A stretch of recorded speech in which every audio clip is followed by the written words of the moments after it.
Capítulo 6. Función de los órganos genitales. Uno de los más importantes resultados de las investigaciones biológicas realizadas en estos últimos años sobre el sistema endocrino ha sido el descubrimiento de que las glándulas genitales producen una secreción interna además de la externa que sirve para la generación.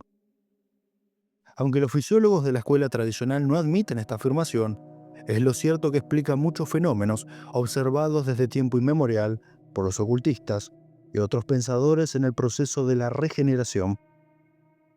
Los fisiólogos tradicionalistas persisten en sostener que las glándulas no son realmente glándulas porque no producen una sustancia peculiar y propia, sino que son los órganos en donde se forman las células adecuadas a la generación.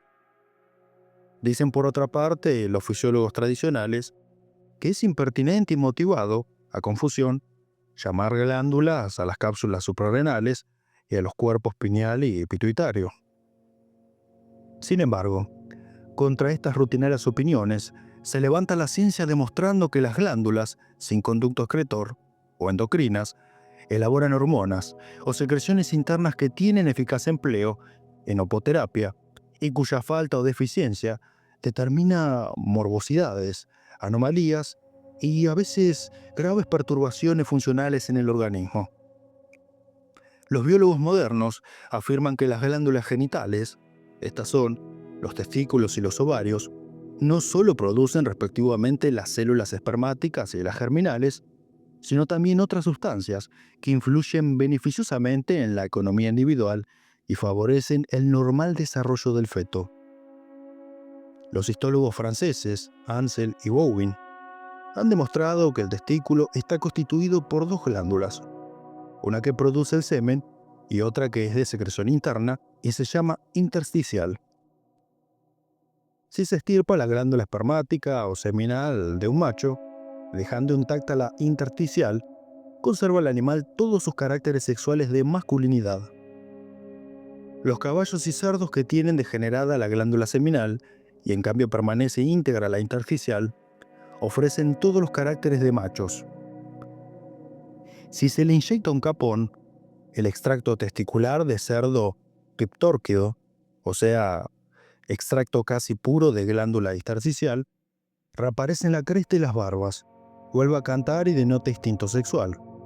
Pero estos atributos desaparecen por completo en cuanto cesan las inyecciones.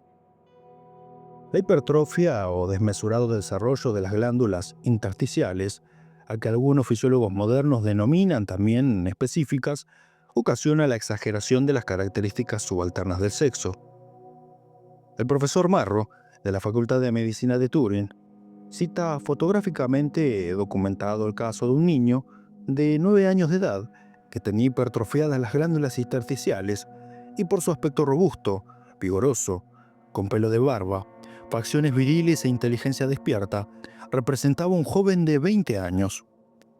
Se le practicó a este sujeto la correspondiente operación quirúrgica para remediar la hipertrofia y el resultado fue que se redujo en aspecto, complexión, musculatura e inteligencia a la natural condición y estado de los niños normalmente constituidos de 9 años de edad. Conviene recordar que las glándulas intersticiales, o de secreción interna, existen también en los ovarios lo mismo que en los testículos, pues ambos pares de órganos son fisiológicamente correlativos y la hipertrofia de las glándulas intersticiales de la mujer producen las características sexuales análoga a exageración.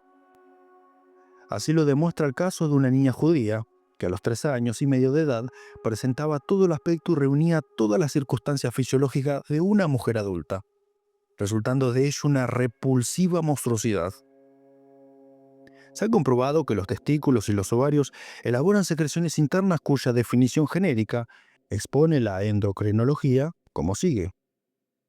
Las secreciones internas son sustancias elaboradas por las glándulas sin conducto excretor, que se derraman directamente en la sangre y presiden el crecimiento, vitalidad, reproducción y equilibrio químico del organismo. A las citas de autoridades enumeradas en el capítulo 4, que afirman la secreción interna de los órganos genitales, podemos añadir las siguientes declaraciones de otros tantos tratadistas. Las secreciones internas fluyen directamente en la sangre para mejorar los tejidos orgánicos. La energía sexual no consumida se aprovecha en la vigorización del cerebro, nervios y músculos. Las glándulas sexuales son muy beneficiosas para el individuo por la estimulante influencia que sus secreciones internas ejercen en el crecimiento y nutrición del organismo. El semen tiene admirable valor intrínseco, y cuando el organismo lo reabsorbe, acrecienta enormemente la energía física y mental del individuo. La energía sexual puede transferirse a otros órganos del cuerpo, cuyas funciones se estimula determinando el general vigor del cuerpo. Los órganos sexuales del adulto son un verdadero almacén de energía y un acumulador de vitalidad. Aparte de estas declaraciones, citaremos la opinión de varios investigadores. De Kingsley: las células intersticiales producen secreciones que pasan directamente a la sangre. En el hombre determinan el crecimiento de la barba y el cambio de voz al comienzo de la pubertad. También determinan varias características en la mujer. De Kate: las glándulas intersticiales influyen muchísimo en el desarrollo de algunos órganos, así como la pituitaria influye en el crecimiento general del organismo. Todos los cambios que se observan durante el crecimiento del niño y que ponen de manifiesto las características de la raza dependen de las glándulas intersticiales. Si estas glándulas se estirpan, se atrofian o funcionan deficientemente, se perturba o retarda el desarrollo del organismo.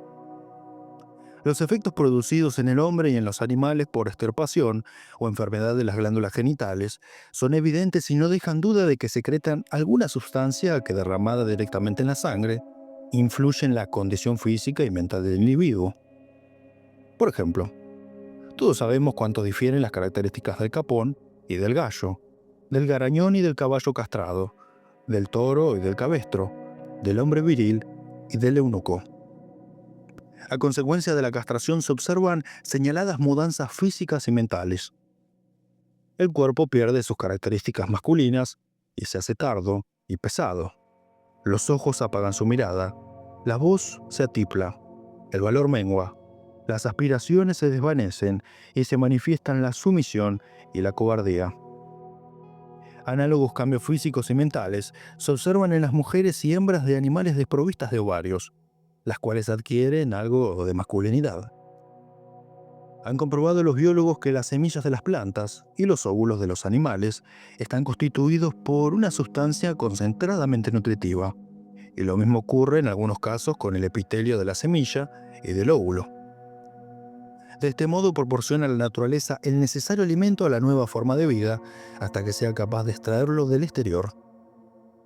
El hombre reconoce instintivamente el subido valor nutritivo de las semillas vegetales y óvulos animales cuando en ellos busca y encuentra buena parte de su alimentación. El pan es un producto derivado de la simiente del trigo, y lo mismo cabe decir de los demás cereales.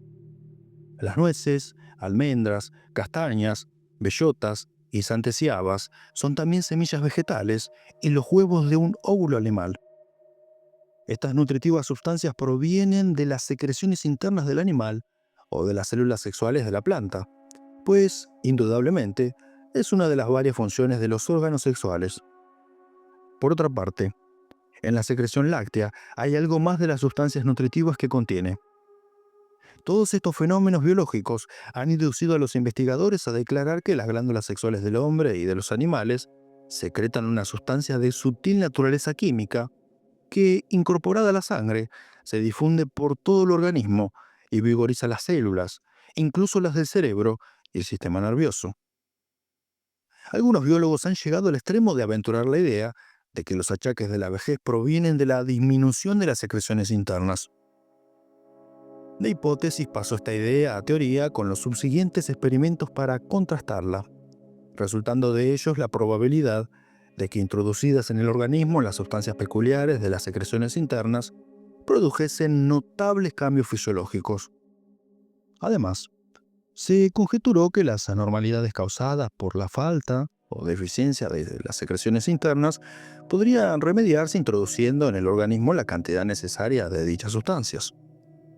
En esta base se apoyaron los experimentos de los investigadores cuyo delantero fue Bronsequart, aunque ya anteriormente habían realizado algunos ensayos Berthold y Bernard. En 1889, Bronsekuart, a la sazón catedrático de medicina experimental en el Colegio de Francia, compendió los resultados obtenidos tras varios años de experimentación en el siguiente principio fundamental. Todas las glándulas del cuerpo, tengan o no canal excretor, proporcionan a la sangre elementos útiles, cuya falta se nota cuando se extirpan las glándulas, se atrofian o funcionan deficientemente. Fundado Bronsekuart en este principio, indujo de sus experimentos que podría prolongarse la vida humana inyectando hipodérmicamente en el organismo el extracto de un líquido en que se hubiesen macerado testículos de carnero. Este extracto fue después el famoso elixir de Bronsekuart, que no tardó en desacreditarse a causa de los hiperbólicos anuncios de los periódicos, que le llamaron elixir de vida, y del ridículo con que lo combatieron cuantos se habían figurado que iba a conferirles la eterna juventud de la inmortalidad. Durante largo tiempo no se oyó hablar más del asunto, hasta que hace pocos años se reanudaron los experimentos y se vio confirmado cuanto Bronsekuart expusiera.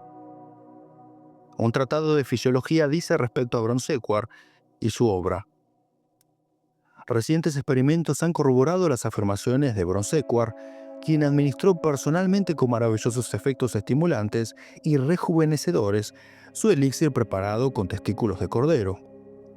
Aunque otros investigadores no lograron comprobar las, al parecer, extravagantes afirmaciones de Bronsekuart, todos reconocieron que, indudablemente, debía existir en las citadas glándulas un poderoso elemento vitalizador, por lo que los fisiólogos emprendieron más amplias investigaciones. La ciencia no ha determinado todavía de qué manera las secreciones internas de las glándulas genitales producen cambios físicos y mentales en el individuo, pero la siguiente cita de un tratado didáctico indicará el actual estado de opinión sobre el asunto. Sabido es que muchos, si no todas las glándulas del cuerpo secretan sustancias, llamadas hormonas por Starling, que pasan a la sangre y estimulan la secreción de otras glándulas. Así tenemos que un ácido en el duodeno provoca una secreción llamada secretina, que pasa a la sangre y estimula la secreción interna del páncreas. Es probable que el páncreas secreta a su vez alguna sustancia que pone en actividad un fermento muscular. Por lo tanto, resulta evidente que es complicadísima la conexión de las diversas glándulas del cuerpo y que pueden ser muy trascendentales los efectos de un medicamento en cualquiera de ellas. No es en modo alguno imposible que todas las glándulas tengan doble y aún triple función, y que a veces la secreción interna sea mucho más importante que la externa. Sin embargo, sobre este punto muy poco es lo que se sabe a ciencia cierta, y muy dilatado campo se abre a los futuros investigadores. Parece probable que todas las glándulas de secreción externa sean también de secreción interna, de modo que mientras derraman una secreción en los intestinos, o la expelen del organismo, vierten otra en los vasos linfáticos, de donde pasa a la sangre. En el proceso de la secreción parece que se efectúa un desglose análogo al observado en la formación de las toxinas y antitoxinas. Otro tratado didáctico da la siguiente referencia respecto a la afinidad entre las secreciones de ciertas glándulas y la repulsión entre otras. Se ha demostrado que las cápsulas suprarrenales funcionan en armonía con la tiroides y la pituitaria, y en antagonismo con el páncreas, especialmente en lo relativo a la secreción de azúcar, y que inhiben el timo y el secretín, al paso que estimulan los testículos y los ovarios. La tiroides estimula las glándulas sexuales, de ellas recibe a su vez estímulo, coopera con la hipófisis, estimula las cápsulas suprarrenales e inhibe el páncreas. El exceso de secreción de la tiroides estimula los intestinos. El lóbulo posterior de la hipófisis estimula las fibras musculares de la matriz y de los intestinos. Coopera con la tiroides, estimula las glándulas mamarias y está contrariado por los ovarios, la pineal y el páncreas. Por su parte, el páncreas funciona en correspondencia con las cápsulas suprarrenales y recibe estímulo del paratiroides y del secretín, al paso que lo contrarian la tiroides y la hipófisis. Se conjetura que el vaso influye en la digestión estomacal y estimula los músculos del intestino. Si a estas acciones y reacciones se añaden las de las glándulas sexuales, la pineal, el timo, la paratiroides, las mamarias y el hígado, resultará que el problema de las secreciones internas es sumamente delicado.